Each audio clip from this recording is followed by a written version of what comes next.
Well, Celtic are back. We did it with a win yesterday against Sheffield Wednesday. Certainly a lot of positive signs there, a lot of positive early signs of Postecoglou's way of playing, passing the ball out from the back, pressing when we lose the ball. Definite positive signs. But I don't think any of us are going to be kidded by one pre-season friendly against Sheffield Wednesday into thinking that everything is perfect with Celtic at the moment. The bottom line is that we need players, and we need players really soon. Postecoglou spoke about that after the game yesterday. We're going to get into some of the comments he made and then look at the areas Celtic really need to strengthen as a matter of priority, and I may even throw a few names in there as well.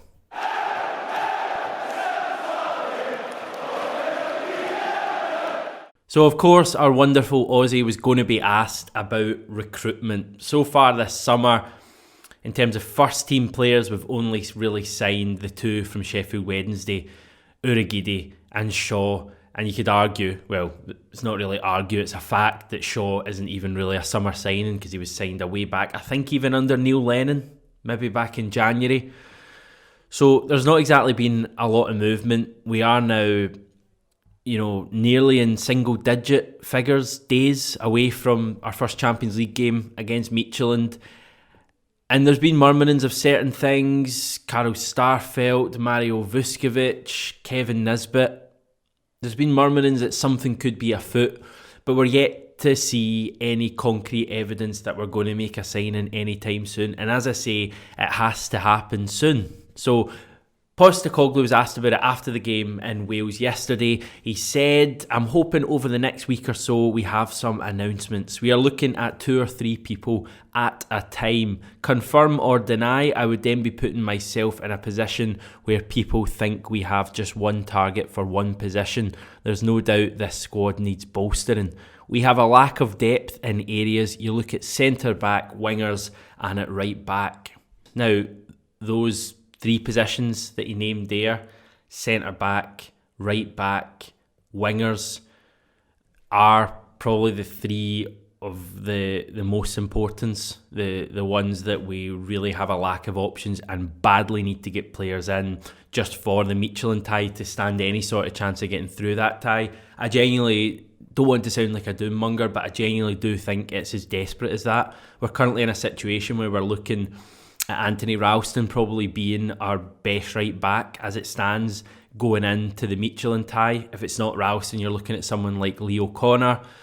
At centre back, your best player really is a guy who doesn't even want to be at the club, putting it bluntly, at the moment. That's not ideal. And then left wing, Mikey Johnson, a pretty good talent, but completely unreliable at the moment. Mikey Johnson, he's probably played a dozen matches over the last 2 or 3 seasons for Celtic. He can't be a number one option going into a Champions League tie against a team that finished second in Denmark last season. So there's a big difference, I think, between what we need for the coming season, which is ideally another striker, certainly at least one centre mid, another left back as well, possibly even a goalkeeper. There's a difference between that and what we actually need to stand a chance in the Midtjylland tie, the desperate players that we need in for the Midtjylland tie. And it's interesting to hear Postecoglou chat about those positions that I think are in desperate need of repair. Also for me, a centre mid. Now I know me and David had a wee debate on the live reaction after the game yesterday. He doesn't think that it is a priority for Celtic. For me, when you look at the midfield options we have in there, Callum McGregor aside, you've got a lot of unproven or unreliable options in that midfield. The likes of Nir Bitton, if he's still considered a midfielder, Olivier Ntcham, completely unreliable, Ismail Assoro, unproven, and you've got guys like Luca Connell, Scott Robertson, who are just not there yet for me. So that's a concern. I think we need a centre mid in for the Midtjylland tie as well. That's 4 positions, 4 players, and we have to have 2 of them signed by Thursday the 15th of July. We need at least 2 of those 4 in then, with the option to have another 2 in the day before the match. That's how tight for time we have here. And a reminder that this tie against Midtjylland, while it's a Champions League tie, victory will see us confirm our place in the Europa League group stage this season at the bare minimum. So it was a huge tie for this Celtic team and how Postecoglou is perceived. So let's talk names then, starting at centre back. The two players that have been linked with most over the last 10 days or so have been Mario Vuskovic, see the video we did on him, and likewise Karl Starfelt. We spoke yesterday to a journalist in Sweden about Starfelt, so you can find out all you feel you'll need to and want to about those two on our channel. They are the two centre backs that have been spoken about most. The American defender Cameron Carter-Vickers, who spent the second half of last season on loan at Bournemouth, has also been mentioned. He's a centre back but can also play at right back. The stuff on George Baldock, the Sheffield United fullback, has gone a bit quiet.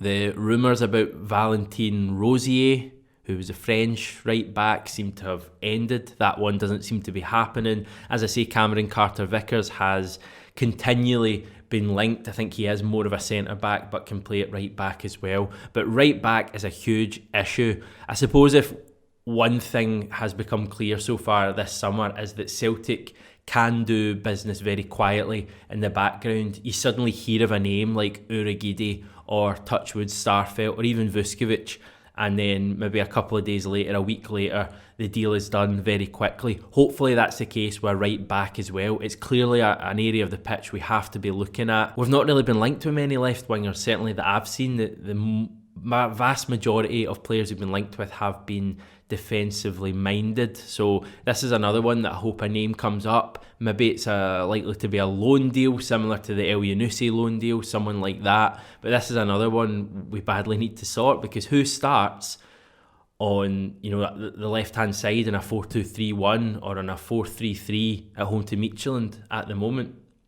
Do we shoehorn someone like Ryan Christie out there? Does James Forrest play in the left with Ryan Christie on the right?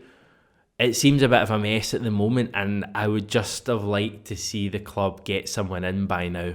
A few Celtic fans have come across quite an interesting job advert that was yesterday looking for a first team recruitment analyst. Jay Lefebvre, who is absolutely a name I know from Football Manager, was named as the head of scouting in this job advert. He used to work at the likes of Arsenal, Brighton, Millwall as well. That maybe explains why we've been linked to so many English-based players so far this summer.